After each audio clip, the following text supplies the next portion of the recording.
सभी का स्वागत है आपके अपने ऑनलाइन इंस्टीट्यूट निशांत ज्ञान के यूट्यूब प्लेटफॉर्म पर। मैं नितिन उपाध्याय आप सभी का स्वागत करता हूं, अभिनंदन करता हूं आज के अपने इस वीडियो पर। मित्रों, आज के वीडियो का टॉपिक कुछ मित्रों ने हमसे कमेंट किया कि भैया आप बीटीसी का वकालत क्यों करते हैं, कि बीटीसी क्यों अच्छा है बीएड के अपेक्षा। मैंने जो है एक वीडियो डाला था अभी पिछले दिनों में, उसमें मैंने जो है बीटीसी को अच्छा बताया था, तो वहाँ पर पूरा रीज़न नहीं बताया था। इस वजह से कुछ लोग कंफ्यूज थे। वो बता रहे थे कि भैया वर्तमान में सभी चैनल वाले जो है बीएड को प्रमोट करने में लगे हैं, आप जो है बीटीसी को क्यों प्रमोट कर रहे हैं, आपको कुछ मिल रहा है क्या।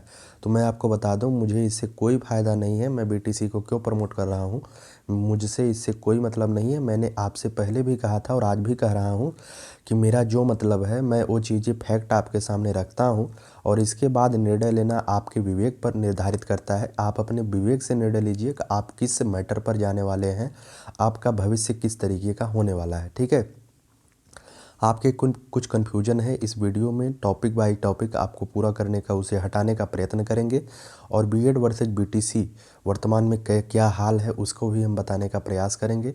वर्ष 2021 का वर्ष 2022 में विधानसभा चुनाव है, तो भविष्य के गर्त में है, किसकी सरकार बनती है या नहीं बनती है उस पर हमें कोई टिप्पणी नहीं करनी है, क्योंकि यह जनता के हाथ में होता है और हम भी जो है उत्तर प्रदेश की एक जनता है, हम भी अकेले निश्चित नहीं कर सकते हैं किसकी सरकार बनती है। वक्त बताएगा, भविष्य बताएगा कि किसकी सरकार बनती है। ठीक है, तो सबसे पहले आप सभी लोग जानते हैं बीएड भी ग्रेजुएशन के बाद 2 वर्ष का कोर्स होता है, बीटीसी भी ग्रेजुएशन के बाद 2 वर्ष का कोर्स होता है। बीएड एक बैचलर डिग्री होती है, बीटीसी बल्कि एक डिप्लोमा की डिग्री होती है। बीटीसी का वर्तमान नाम जो है डीएलएड है, इसका पूर्व प्रचलित नाम बीटीसी था। इससे आप न घबराइएगा कि डीएलएड कुछ दूसरा है, बीटीसी कुछ दूसरा है। हालांकि बीटीसी जब था वो छोटा था, डीएलएड थोड़ा सा बड़ा कर दिया। कैसे? बीटीसी का फुल फॉर्म होता था बेसिक टीचर सर्टिफिकेट, लेकिन डीएलएड का एक फुल फॉर्म होता है डिप्लोमा इन एलिमेंट्री एजुकेशन। ठीक है, अब चलिए हम बात करते हैं बीएड करने के बाद आपको कहाँ कहाँ पर मौके मिलेंगे और बीटीसी करने के बाद आपको कहाँ कहाँ पर मौके मिलेंगे। मित्रों, यहाँ पर बहुत ही प्यार से सजाया गया है कि आप जब बीएड करेंगे ना, आप जब बीएड करेंगे तो बीएड के बाद प्राइमरी में आपको मौका मिलेगा। आप जब बीएड करेंगे बीएड के बाद आपको जूनियर में मौका मिलेगा। आप जब बीएड करेंगे बीएड के बाद आपको टीजीटी में मौका मिलेगा। आप जब बीएड करेंगे बीएड के बाद आप खंड शिक्षा अधिकारी हो जाएंगे। आप जब बीएड करेंगे तो आप जो है बीएससी हो जाएंगे। आप जब बीएड करेंगे तो आप जो है एलटी ग्रेड हो जाएंगे। अब ध्यान से सुनिएगा हमारी इस बात को ध्यान से सुनिएगा। आप अगर बीएड करेंगे तो प्राइमरी से लेकर के एलटी ग्रेड तक के रास्ते आपके सामने खुल जाते हैं। ठीक है, अब सबसे पहले मैं बताता हूँ कि बीएड करने के बाद जो है, अगर आपका मन है खंड शिक्षा अधिकारी बनने का और बीएससी बनने का, तो आप समझ लीजिए कि आपकी जो तैयारी होनी चाहिए वो तैयारी, अभी कुछ लोग कहेंगे आप डिमोटिवेट कर रहे हैं। नहीं, मैं डिमोटिवेट नहीं कर रहा हूँ।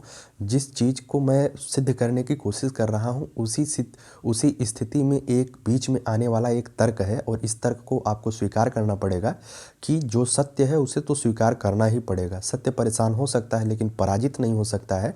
इसी तरीके से अगर आप खंड शिक्षा अधिकारी और बीएससी की तैयारी कर रहे हैं तो समझ लीजिए आप जो है पीसीएस की तैयारी कर रहे हैं। खंड शिक्षा अधिकारी और बीएससी जो है पीसीएस के आधार पर ही भरे जाते हैं। वर्तमान में 8 साल बाद एक बार बीईओ का एग्ज़ाम हुआ है, अभी 2020 में हुआ है। ठीक है, खंड शिक्षा अधिकारी का 8 साल बाद उसका फॉर्म आया था। अगर आप बीएससी बनना चाहते हैं तो बीएससी के लिए आपको बीएड होना चाहिए और जो बीएससी होता है वो पीसीएस से ही उठाकर लिए जाते हैं। ठीक है, अब हम बताते हैं टीजीटी की जो भर्ती आती है। मित्रों, टीजीटी की भर्ती जो है एक बार आई थी 2016 में, उसके बाद फिर आई है 2021 में। अब उम्मीद है कि टीजीटी की भर्ती जो है 2026 के बाद ही आएगी, उससे पहले टीजीटी की भर्ती नहीं आने वाली है। अब हम बताते हैं जूनियर की भर्ती के बारे में। मित्रों, जूनियर की भर्ती जो है मायावती जी की सरकार में 2011 में आई थी। पूरे 9 साल, पूरे 10 साल बाद फिर से 1118 पद जूनियर में आ रहे हैं। ठीक है, नियमित अंतराल में अगर किसी विभाग में भर्ती होती है तो बेसिक विभाग में भर्ती होती है नियमित रूप से, क्योंकि उत्तर प्रदेश में प्राइमरी के जो स्कूल हैं 1,67,000 के समथिंग हैं। तो 1,67,000 में अगर 5-5 टीचर भी आप जोड़ेंगे तो 6.5 लाख के ऊपर हो जाएंगे टीचर। इस वजह से यहाँ पर कुछ मैंने प्रूव करने का प्रयत्न किया है, लेकिन आगे और क्लियर कर देते हैं कि मैं कहना क्या चाहता हूँ। बीटीसी में देखिएगा, बीटीसी आप करेंगे तो प्राइमरी के मास्टर हो सकते हैं। पहले बीटीसी को केवल प्राइमरी तक सीमित किया गया था, लेकिन जब से बीएड वालों को प्राइमरी में लाया गया तब से बीटीसी को भी जूनियर में मौका दे दिया गया। अर्थात वर्तमान में जो भर्ती आ रही है 1800 के समथिंग उसमें जो है बीटीसी के कैंडिडेट भी भाग लेंगे। केवल बीटीसी के कैंडिडेट जो मास्टरी वाला लाइन है उसमें कहाँ नहीं जा सकते हैं मैं बताता हूँ। केवल बीटीसी के कैंडिडेट टीजीटी नहीं दे सकते हैं और एलटी ग्रेड नहीं दे सकते हैं, यही तो भर्ती नहीं दे सकते हैं। एक होता है पीजीटी। पीजीटी के लिए आपको जो है बीएड या बीटीसी अनिवार्य नहीं है, क्योंकि यह प्रवक्ता लेवल की भर्ती है। इसमें केवल आपको पोस्ट ग्रेजुएट होना चाहिए, ठीक है। पोस्ट ग्रेजुएट अगर आप हैं तो इंटर कॉलेज में प्रवक्ता बन सकते हैं, ठीक है। प्राइमरी और जूनियर की भर्ती में आप जो है आसानी से पार्टिसिपेट कर सकते हैं और उत्तर प्रदेश में प्राइमरी और जूनियर की ही भर्ती आती है ज़्यादा से ज़्यादा, ठीक है। अभी देखिएगा और आगे हम क्लियर कर देते हैं। निष्कर्ष हम बताने का प्रयास करते हैं, यहाँ पे आप निष्कर्ष समझिएगा। जैसे अगर आपकी इच्छा है कि शिक्षा विभाग में ही कुछ अलग करना है, जैसे मुझे शिक्षा विभाग में प्राथमिक का टीचर बन गया, उसके बाद मुझे जूनियर का टीचर बनना है, उसके बाद और मैं मेहनत करूंगा हाई स्कूल का टीचर बनूंगा, उसके बाद और मैं मेहनत करूंगा पीजीटी में टीचर बनूंगा, तो मैं आपको बताऊंगा अगर शिक्षा विभाग में ही आपको जो है आजीवन रहना है तो आप बीएड करिए शिक्षा विभाग में, ठीक है। क्योंकि जब आप जो है प्राइमरी में पढ़ाएंगे तो आपको मौका मिल जाएगा सेल्फ स्टडी करने का, लेकिन अगर आप जैसे ही आप जूनियर स्तर के ऊपर चढ़ेंगे टीजीटी और एलटी ग्रेड में पढ़ाएंगे तो यकीन मानिएगा जब आप टीचर बन जाएंगे तो आप समझ लीजिएगा आपको पढ़ाने का मौका उतना ज़्यादा नहीं मिलेगा जितना जो है प्राइमरी के बच्चों को 2-3 घंटा पढ़ाने के बाद आपको मौका मिल जाता है। आप बिल्कुल चिल माइंड के होते हैं, कूल माइंड के होते हैं और आप जो है अपनी आगे की पढ़ाई नियमित रूप से बरकरार रख सकते हैं। लेकिन अगर आप उच्च स्तर पे टीचर हो जाते हैं तो ध्यान दीजिएगा आपको 6 से 7 घंटा पढ़ाने के बाद आपको उतना मौका नहीं मिलेगा कि आप आगे की तैयारी कर पाएँ। अब मैं बात करता हूं जो बीटीसी के कैंडिडेट रहेंगे वो या तो प्राइमरी में टीचर होंगे या तो जूनियर में टीचर होंगे। मित्रों बीटीसी वही लोग करें जो अपने आप में एक गट्स रखते हैं कि हम प्राइमरी के टीचर बनने के बाद भी अच्छी से अच्छी व्यवस्था करके ऑनलाइन कोचिंग करके आगे अपने सपनों को साकार कर सकते हैं। पढ़ने वाले बच्चों को मैं यह कहूँगा कि आप जो है आगे की पढ़ाई नियमित रूप से जारी रख सकें, इसलिए मैं आपको बीटीसी ही सजेस्ट करूँगा। जैसे आप प्राइमरी के टीचर हो जाते हैं, जैसे आप मान लीजिए जूनियर के भी टीचर हो जाते हैं तो जूनियर और प्राइमरी में बहुत ज़्यादा मेहनत नहीं करनी पड़ेगी पढ़ाने के लिए। आप जानते ही हैं, मुझे उस पर कोई टिप्पणी नहीं करनी है किस तरीके के हालात इस समय प्राइमरी और जूनियर विद्यालयों को हो चुके हैं। मुझे इस पर टिप्पणी नहीं करनी है क्योंकि आप समझदार हैं, आपके इर्द गिर्द में स्कूल होंगे, आप देखते होंगे कि वहाँ के टीचर क्या करते हैं। अगर आप मेहनत करते हैं, अगर आप वहाँ पर 2-3 घंटे ईमानदारी से देते हैं तो आप समझ लीजिए आप अपना भी भला कर रहे हैं और आप उन बच्चों का भला कर रहे हैं जिनके लिए आप नियुक्त होकर के वहाँ गए हैं। अगर आप मेहनत करते हैं तो आप जो है 2-3 घंटा वहाँ पढ़ाने के बाद आसानी से घर आने के बाद कूल माइंड से आप ऑनलाइन स्टडी कर सकते हैं। अब ऑनलाइन स्टडी किसकी करनी है? प्राइमरी के मास्टर बनने के बाद आपको एसएससी सीएचएसएल की तैयारी नहीं करनी है क्लर्क बनने के लिए। प्राइमरी का टीचर होने के बाद आपको एमटीएस की तैयारी नहीं करनी है। प्राइमरी का टीचर बनने के बाद आपको पुलिस की तैयारी नहीं करनी।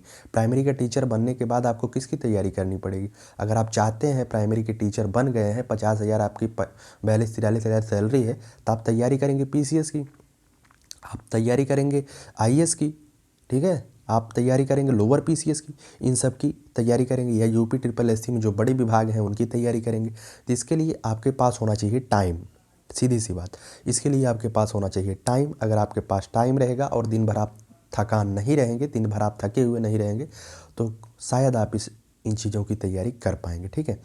और मैं एक खासियत बताता हूँ बीटीसी कैंडिडेट का। जो बीटीसी कैंडिडेट है जो 2021 है, ऐसे एनसीटी की गाइडलाइन आई है कि बीएड को जो है कभी भी प्राथमिक से बाहर नहीं किया जाएगा। लेकिन यह पूर्णतः अंत में एक लाइन लिखा गया है, यह पूर्णतः राज्य सरकार के अपने विवेक पर निर्भर होता है, वह किसे मौका देती है किसे नहीं देती है।